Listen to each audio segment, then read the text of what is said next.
Welcome back to the Faith Fridays podcast. I'm your host, Faith Holloway. In the studio today, I have Dr. Lisa Calderón. Her biography is quite extensive and impressive. I'm just reading a portion of it today. Dr. Lisa Calderón is a third-generation Denverite, community advocate, educator, and the 2027 progressive candidate for mayor of Denver. Born to a Mexican-American mother and an African-American father, she grew up in Denver's neighborhoods, experiencing firsthand the realities of housing insecurity, economic hardship, and a city that doesn't always work for everyone. That lived experience is the foundation of everything she fights for. A survivor of generational abuse, teen homelessness, and interpersonal violence, Dr. Lisa graduated from college as a single parent and turned every challenge into a reason to fight harder for working families across Denver. She knows what's at stake because she's lived it. Dr. Calderón holds 4 degrees from Colorado universities, including a law degree and a doctorate, and has dedicated over 3 decades of her life to public service. She's a former legal director for victims of domestic violence, served as executive director of Community Reentry Project, an initiative of the City and County of Denver for formerly incarcerated people.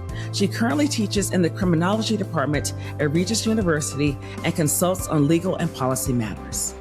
Dr. Calderón is running for mayor because Denver's working families, city employees, small business owners, and community leaders are demanding a mayor who will actually fight for them. Dr. Lisa, welcome to the Faith Fridays podcast. How are you? I'm great, Faith. Thank you so much for having me on. I'm so excited to speak with you today. Thank you so much. Listen, I know that you're busy running a campaign and everything, so thank you so much for carving out time for us. And a special thank you to Felicia Malone Flowers for connecting us. So let's jump in. So we touched on it a little bit in your bio, and I know that you've come through a lot of obstacles. I know things have not been easy, and there certainly has been a process to get to where you are today. So I would love for you to share just a little bit more of your background with our listeners. Absolutely. I was born during a time where interracial marriage was, of course, frowned upon. And in the Loving case that basically allowed interracial couples to get married or, to be together, that happened right before I was born. So coming up through that kind of situation in which there's a rule that says we don't want you for generations, was really the kind of the platform in which I came into the world.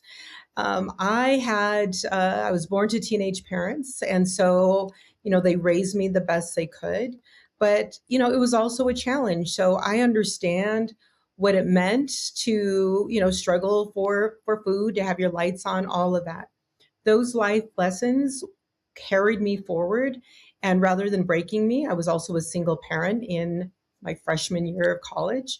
They actually taught me and informed me the generosity of others, because I would not have made it if people did not help lift me up along the way. Amen. Amen. That's awesome. And it brings a quote to mind that it's not always how you start, right? It's how you finish, absolutely Right. how you persevere and discipline and all of the things that have brought you to where you are. So that's awesome. Awesome testimony. Thank you. So as you know, this is a faith-based podcast. And as believers and Christians, I'm not sure that we always connect the dots between Christianity and public policy. You know what I mean? So even in the Bible, for example, in the book of Proverbs, it talks about speaking up for those who cannot speak for themselves. It talks about defending the rights of the poor and the needy. And even in the book of Micah, it tells us to act justly, to love mercy, and to walk humbly with our God. So if you can share with us, how have you relied on your faith in public service? Yes, well, I was raised Catholic. I went to Catholic school. I got all the sacraments, and the thing that really resonated with me, even as a child, was the work of Jesus and the uplifting the least among us. Jesus described himself essentially as homeless and really fought for the poor, disenfranchisement. I remember being a child and feeling really alone and alienated because I also grew up in a home with domestic violence. and just thought, who is going to help us out of this situation? And so I remember early on having these conversations with Jesus, thinking he, understood me. And I also, I think, grew to an understanding that there's something greater than ourselves, that this situation will not last. And you have to keep, Right. reaching for something more. Faith is something that I wake up with every day. You cannot be in politics and be the underdog and be overspent and not have faith in your life. And so I feel like I have Yeah. had a lifetime of experiencing that. And so Yeah. this is what is carrying me through today. Yeah. And I was just thinking that faith without works is dead. And a lot Mm-hmm. of politics, is working, right? It's the campaigning, the canvassing, all of the things. So you definitely have to believe and hope. Yes, You know what I mean? For absolutely. Faith sure. and hope. For sure. Yes. Yeah. Yeah. So politics and campaigning is not for the weak. And some people are so passionate about it that it's not enough just to cast a vote. They actually want to run, and be that person for change. So last time I checked the stats, women across 50 states and territories occupied about 32% of all state legislative seats. And I'm sure that does not happen by accident. And that leads me to you being the executive director of Women Uprising. So tell us more about that organization. Yes, well, I was actually encouraged to run for mayor years ago through the Working Families Party. So I'm a Working Families Party trained candidate, and I was at a training with a friend and supporting her in her run. And I was approached by one of the organizers and they said, you have a lot of opinions about things, and why don't you run? And I just thought, no, my God, that's the Wow. last thing that I would want to do.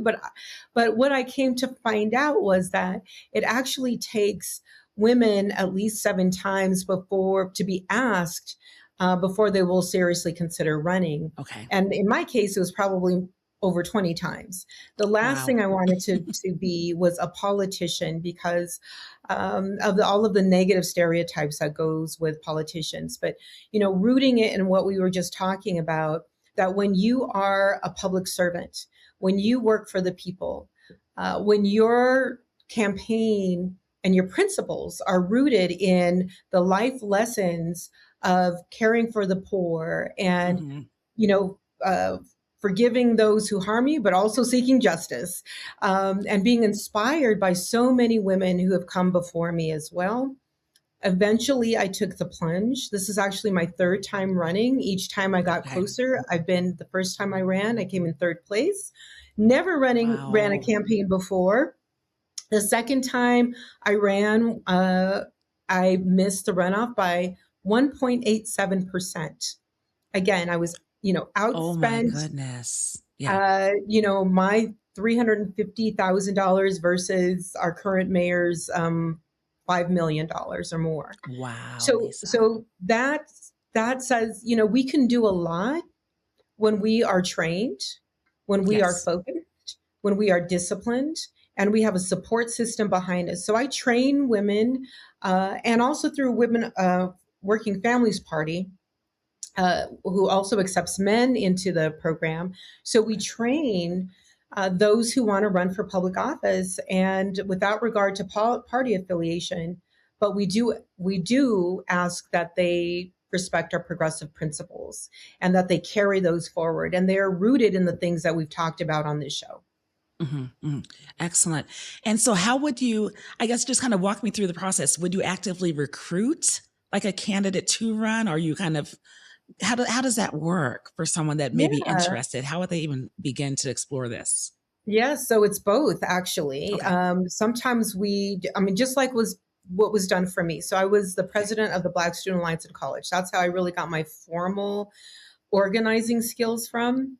And I had Black professors who said, we see that you're a single mom, and we also see that you're going to be a great mother and a great leader, but you got to get your act together, right? Because it was difficult when you're Mm-hmm. juggling being a mom, working, going to school. So they Absolutely. helped me to get on that path. I never forgot that. I never forgot that somebody recognized something in me that I didn't see in myself. And not only did they recognize that, they nurtured it. They said, hey, here's what you might try. For example, one of my mentors, Professor Richard Jackson, in the criminal justice program, said to me, Lisa, don't assume anyone is smarter than you. And this was when I was getting nervous because I had to negotiate with the college president. Here I was, just a young Wow. student. And that stuck with me, that I could do this because I know my life story better than anyone else. I know the issues that the students are facing and the Black professors are facing that we are fighting for. So it's a recognition of those natural skills that they may not know the formalities of politics, but they know how to fight for their communities or their families, or an issue. So we can recruit that way. I also have people come to me because now I've built up a reputation for training candidates and also winning with multiple candidates over the years. And they'll ask me, like, where do I start?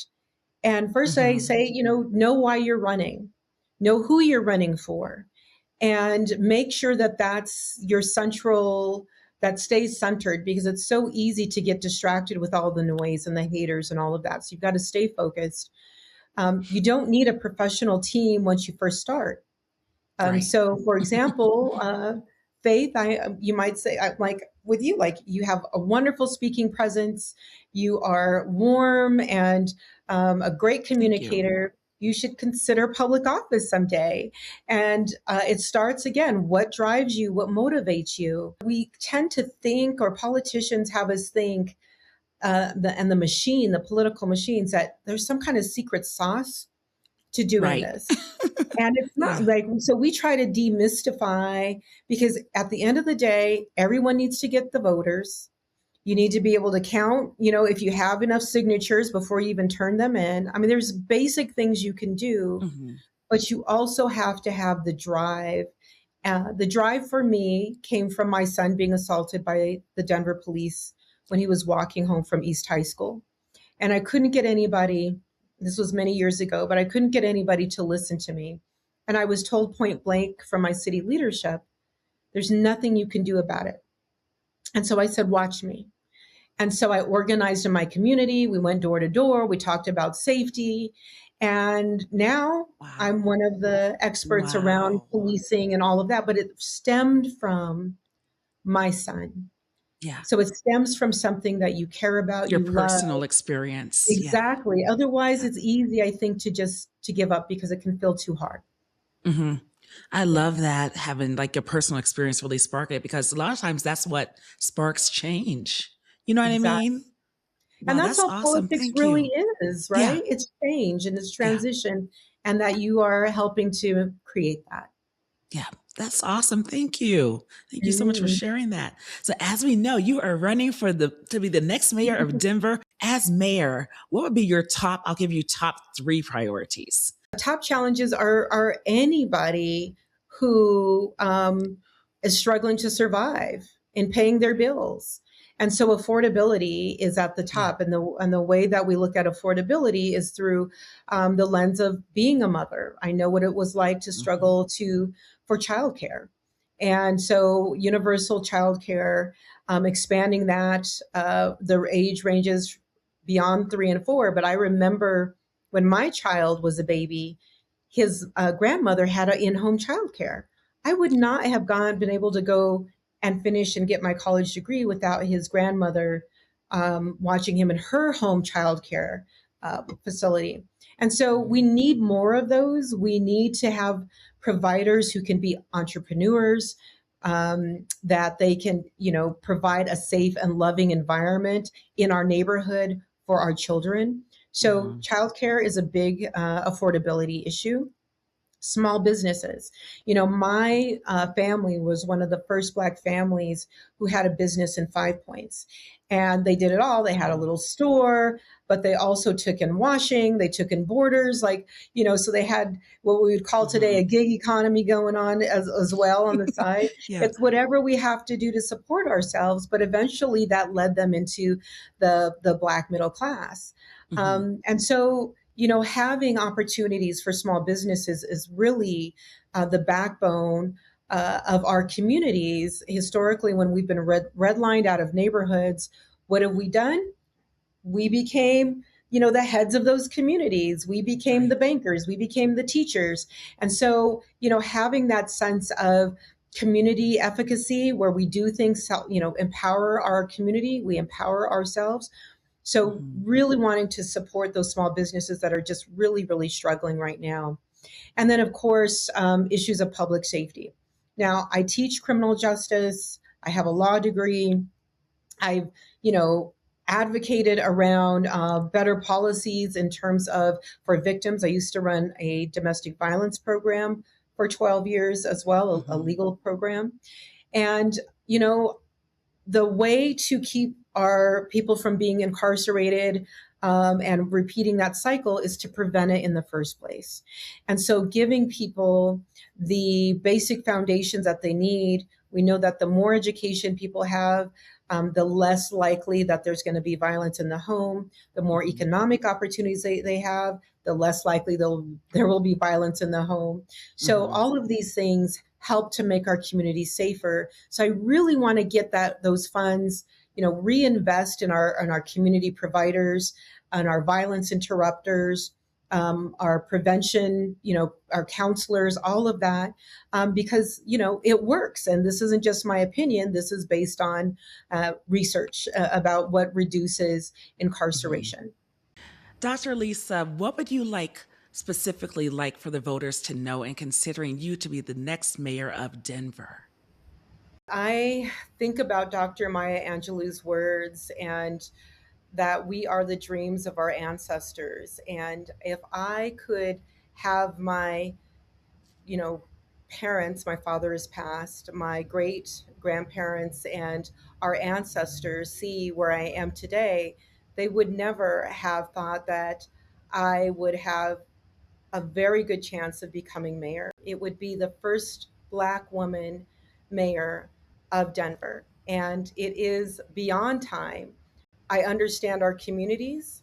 I have roots here. I am third generation.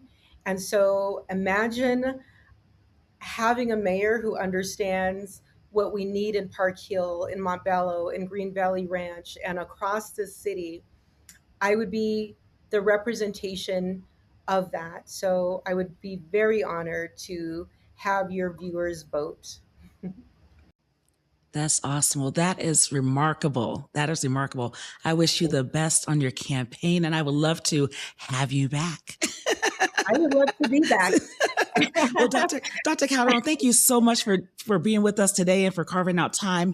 Will you please give us all of your contact information, website, social media, email, whatever way people can contact you and support? Yes, thank you for asking. So you can go to LisaForDenver.com, LisaForDenver.com. And that's also my handle on my social media is @LisaForDenver. So pretty easy to reach me. And if you're thinking about running for office and if your faith is driving you, if you feel called or compelled, I certainly felt compelled to show up for my community.